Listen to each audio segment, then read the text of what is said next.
दोस्तों, दुनिया की राजनीति में जब भी बड़े देशों के बीच टकराव बढ़ता है तो उसका असर सिर्फ युद्ध के मैदान तक सीमित नहीं रहता, बल्कि हजारों किलोमीटर दूर बैठे देशों की अर्थव्यवस्था तक महसूस किया जाता है। इस समय कुछ ऐसा ही माहौल बनता दिखाई दे रहा है। एक तरफ इजराइल और ईरान के बीच तनाव लगातार बढ़ रहा है, तो दूसरी तरफ इसका सीधा असर अब भारत के व्यापार पर पड़ने लगा है। और सबसे बड़ी बात यह है कि इस बार मामला सिर्फ तेल या गैस तक सीमित नहीं है, बल्कि भारत के चावल व्यापार पर भी इसका असर साफ दिखाई देने लगा है। अब सवाल यह है कि आखिर इस पूरे तनाव का भारत के चावल से क्या लेना देना है? कैसे मिडिल ईस्ट में चल रहा संघर्ष भारत के किसानों और व्यापारियों को प्रभावित कर सकता है? और क्या आने वाले समय में इसका असर आम लोगों तक भी पहुंच सकता है? चलिए इस पूरी स्थिति को आसान भाषा में समझते हैं। नमस्कार साथियों, पूरी रिपोर्ट्स अभी मैं आपको दिखाऊंगा, लेकिन दोस्तों मैं आपको बता दूं, जो अमेरिका ने ये जो युद्ध किया है दोस्तों, अब उसका अंत कहीं नहीं दिख रहा है। सोचिएगा, 20 दिन हो चुके हैं लेकिन अभी भी युद्ध चल रहा है और ईरान है जो कि हारने का नाम नहीं ले रहा है। दोस्तों, आज दुनिया में आर्थिक स्थिति बहुत बदतर हो गई है, मंदी के हालात हो रहे हैं। सोचिएगा साथियों, जो खाड़ी देश है उनके पास अनाज तक नहीं है खाने के लिए। दोस्तों, अनाज नहीं है, चावल नहीं है, गेहूं नहीं है, खाने के लिए क्या है? भर भर के सोना। क्योंकि खाड़ी देश है दोस्तों जिन पर सोना काफी ज्यादा है, क्या वो सोने को खाएंगे? लेकिन नहीं दोस्तों, आज ईरान ने हॉर्मुज स्ट्रेट भारत के लिए खोल दिया, जिसकी वजह दोस्तों चावल और गेहूं, क्योंकि दुनिया का सबसे बड़ा भारत में चावल का उत्पादन होता है और दोस्तों ईरान अब भीख मांग रहा है चावल के लिए। इसलिए दोस्तों ईरान और तमाम खाड़ी देश वो भारत के मुद्दे पे नहीं बोलते हैं, क्योंकि भारत एक कृषि प्रधान देश है और सबसे ज्यादा जो खाद्य उत्पादन है वो भारत में ही होता है। इसलिए दोस्तों भारत विश्व गुरु है और पूरे देशों को पाल रहा है। आप हथियार से कुछ नहीं हो सकता, आप हथियार नहीं खा सकते हो, आप सोना नहीं खा सकते हो, आप पैसा नहीं खा सकते हो, आप बिल्डिंगें नहीं खा सकते हो। खाने के लिए तो आपको अनाज ही चाहिए। तो दोस्तों पूरी रिपोर्ट्स आपको दिखाने जा रहा हूं, आखिर किस तरीके से खाड़ी देशों ने और खुद ईरान ने भारत के सामने हाथ फैला दिया है चावल के लिए, अनाज के लिए। क्योंकि दोस्तों युद्ध से पूरी अर्थव्यवस्था की माँ बहन एक हो गई है दोस्तों। अब ऐसे में भारत के सामने भी दोस्तों कई चुनौतियां हैं, क्योंकि भारत में दोस्तों बासमती चावल होता है जिसकी कीमत बहुत ज़्यादा है, अभी भारत में ही है वो दोस्तों। ऐसे में युद्ध वाली हालत चल रहा है, तो कोई देश नहीं चाहता है कि उस देश में खाद्य पदार्थ पहुँचे। तो यहाँ पर साथियों सबसे बड़ी बात है कि अमेरिका भी बेचारा परेशान हो गया है, इजराइल भी परेशान हो गया है इस युद्ध से, और खाड़ी देश जो कि मदद के लिए आस में लगाए पड़े हैं। पूरी रिपोर्ट्स दोस्तों आपको दिखाने जा रहा हूँ, लेकिन उससे पहले दोस्तों the dark side news channel को सब्सक्राइब भी जरूर कीजिए। चलेगा दोस्तों, आप हमारी पूरी रिपोर्ट्स देखिए। दरअसल भारत दुनिया का सबसे बड़ा चावल निर्यातक देश है। खासकर बासमती चावल के मामले में भारत की पहचान पूरी दुनिया में अलग है। हर साल भारत लाखों टन चावल अलग अलग देशों में भेजता है और इसमें मिडिल ईस्ट के देशों की भूमिका बहुत बड़ी है।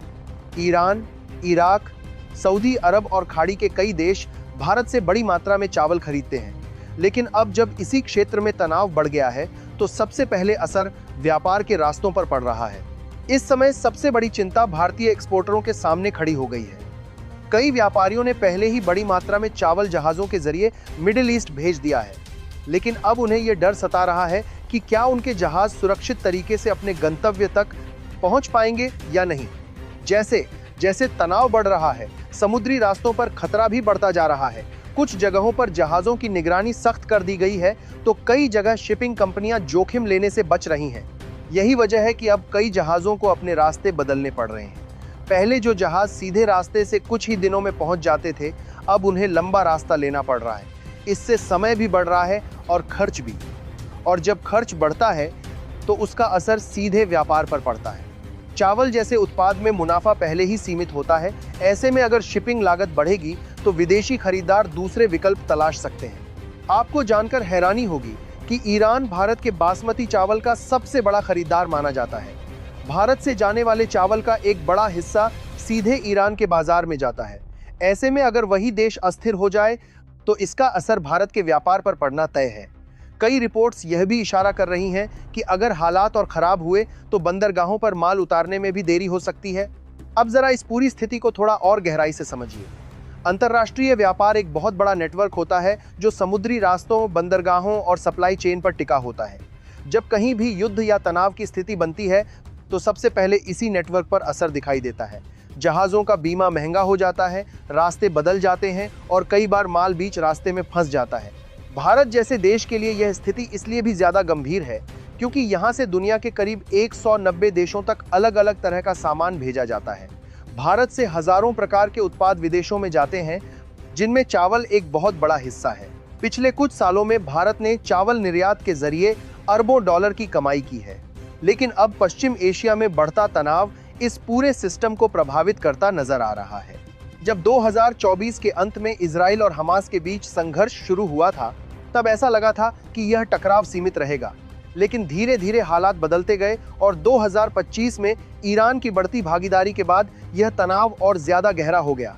अब स्थिति ऐसी बन चुकी है कि पूरे मिडिल ईस्ट में किसी भी समय हालात बिगड़ सकते हैं। इसी का असर अब भारत के चावल व्यापार पर दिखने लगा है। एक्सपोर्टर असमंजस में हैं, उन्हें समझ नहीं आ रहा कि आगे क्या कदम उठाया जाए। कई लोग अपने ऑर्डर रोकने पर विचार कर रहे हैं तो कुछ नए सौदे करने से बच रहे हैं, क्योंकि इस समय सबसे बड़ा डर यही है कि अगर माल भेज दिया गया और हालात अचानक बिगड़ गए तो ना तो माल सही समय पर पहुंचेगा और ना ही पैसा समय पर मिलेगा। और यहीं से शुरू होती है इस पूरी कहानी की सबसे बड़ी चिंता, क्योंकि इसका असर सिर्फ व्यापारियों तक सीमित नहीं रहने वाला, बल्कि धीरे धीरे किसानों और आम लोगों तक भी पहुंच सकता है। अब जरा इस कहानी के सबसे अहम मोड़ को समझिए, क्योंकि असली असर यहीं से शुरू होता है। जब किसी क्षेत्र में तनाव बढ़ता है तो सबसे पहले भरोसा टूटता है, और अंतर्राष्ट्रीय व्यापार में भरोसा ही सबसे बड़ी ताकत होता है। इस समय भारतीय एक्सपोर्टरों के सामने सबसे बड़ी चिंता यही है कि अगर उन्होंने चावल भेज भी दिया तो क्या उन्हें उसका पैसा समय पर मिलेगा या नहीं, क्योंकि व्यापार में सिर्फ माल पहुंचना ही काफ़ी नहीं होता, भुगतान समय पर होना उससे भी ज़्यादा ज़रूरी होता है।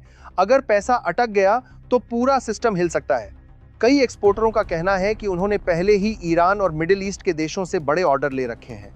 कुछ का माल समुद्र में जहाज़ों के जरिए रास्ते में है तो कुछ बंदरगाहों तक पहुंच चुका है। लेकिन अब हालात बदलने के बाद उन्हें डर लग रहा है कि कहीं उनका पैसा फंस ना जाए, क्योंकि जब किसी देश में तनाव या युद्ध जैसी स्थिति बनती है तो वहां बैंकिंग सिस्टम, पेमेंट चैनल और लॉजिस्टिक्स सब पर असर पड़ता है। कई बार ऐसा होता है कि माल पहुंच जाता है लेकिन भुगतान महीनों तक अटक जाता है। यही डर इस समय भारतीय व्यापारियों के मन में बैठ गया है। अब इसका सीधा असर किसानों पर पड़ता है, क्योंकि भारत में करोड़ों किसान धान की खेती पर निर्भर हैं। जब एक्सपोर्ट धीमा पड़ता है तो बाजार में मांग घट जाती है और कीमतों पर दबाव आने लगता है। किसान पूरे साल मेहनत करता है, लेकिन जब उसे सही समय पर सही दाम नहीं मिलता तो उसका नुकसान होता है। कई जगहों पर किसान पहले से ही अपनी फसल बेचने के लिए इंतजार कर रहे हैं, लेकिन बाजार की धीमी रफ्तार उनकी चिंता बढ़ा रही है। दूसरी तरफ चावल मिलों और व्यापारियों की स्थिति भी आसान नहीं है। उनके पास पहले से ही तैयार माल का स्टॉक बढ़ता जा रहा है, लेकिन अगर एक्सपोर्ट में रुकावट आती है तो यह स्टॉक और बढ़ेगा। इससे भंडारण की समस्या खड़ी हो सकती है। कई मिल मालिकों का कहना है कि उनके पास गोदाम की जगह सीमित है और अगर माल लंबे समय तक रुका रहा तो उन्हें अतिरिक्त खर्च उठाना पड़ेगा। इसके साथ ही बैंक का कर्ज और ब्याज का दबाव भी बढ़ता जाता है, यानी एक तरफ बिक्री रुक रही है और दूसरी तरफ खर्च बढ़ रहा है। अब इस पूरी समस्या की जड़ समझिए, और वह है समुद्री रास्ते। भारत से मिडिल ईस्ट तक जाने वाले ज्यादातर जहाज अरब सागर से होते हुए उस समुद्री रास्ते से गुजरते हैं जो दुनिया के सबसे महत्वपूर्ण व्यापारिक मार्गों में गिना जाता है। यही रास्ता पर्शियन गल्फ के देशों तक पहुंचाता है। इसके अलावा यूरोप जाने वाला माल रेड सी और स्वेज कैनाल के रास्ते से जाता है। सालों से यही दो रास्ते भारत के व्यापार की रीढ़ बने हुए हैं, लेकिन अब इन दोनों रास्तों पर खतरे का माहौल बन गया है। तनाव बढ़ने के बाद कई जगहों पर सैन्य गतिविधियां तेज हो गई हैं, जहाज़ों की जांच सख्त कर दी गई है और कुछ इलाकों में सुरक्षा को लेकर अलर्ट जारी किया गया है। ऐसे में शिपिंग कंपनियां अब बहुत सोच समझकर फैसले ले रही हैं। वे उन रास्तों पर जहाज़ भेजने से बच रही हैं जहां जोखिम ज़्यादा है। कुछ जहाज़ों को मजबूरी में लंबा रास्ता अपनाना पड़ रहा है, जैसे अफ्रीका के चारों ओर घूमकर जाना। इससे दूरी बढ़ती है, समय बढ़ता है और सबसे अहम बात, खर्च कई गुना बढ़ जाता है। अब ज़रा सोचिए, जब शिपिंग की लागत बढ़ेगी तो उसका असर सीधे प्रोडक्ट की कीमत पर पड़ेगा। चावल जैसे उत्पाद में मुनाफा पहले ही सीमित होता है। भारत सस्ता और अच्छा चावल देने के लिए जाना जाता है, लेकिन अगर उसकी लागत बढ़ जाएगी तो विदेशी खरीदार दूसरे देशों की तरफ रुख कर सकते हैं। यही वजह है कि कुछ रिपोर्ट्स में यह भी कहा जा रहा है कि कुछ खरीदार अब विकल्प तलाशने लगे हैं।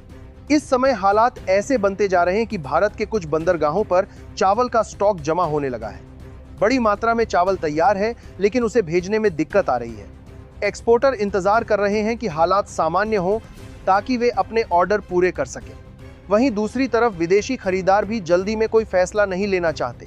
वे देखना चाहते हैं कि आने वाले दिनों में हालात किस दिशा में जाते हैं। अब इस पूरी स्थिति का एक और बड़ा पहलू है और वह है भारत की अर्थव्यवस्था। भारत दुनिया का सबसे बड़ा चावल निर्यातक देश है और इस व्यापार से हर साल अरबों डॉलर की कमाई होती है।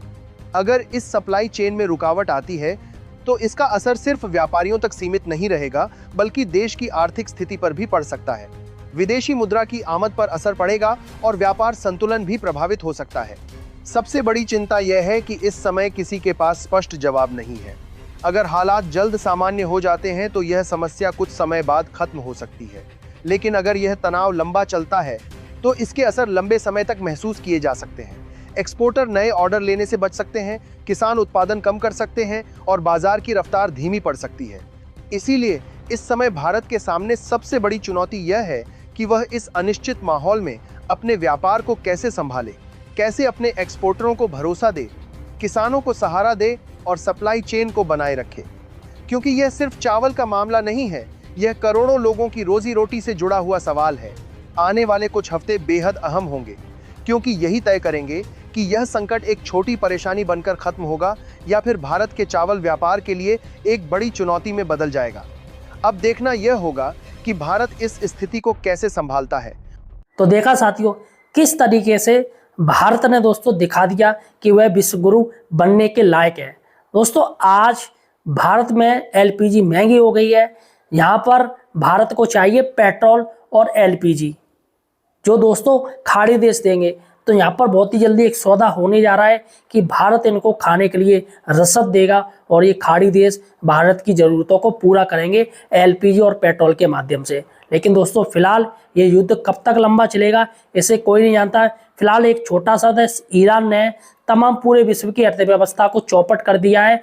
तमाम दोस्तों देश हैं जो कि युद्ध से ग्रसित हो गए हैं और ईरान ने अमेरिका और इजराइल की नाक में दम कर रखा है। फिलहाल साथियों आपका क्या कहना है मुझे कमेंट सेक्शन में जरूर बताइए। धन्यवाद।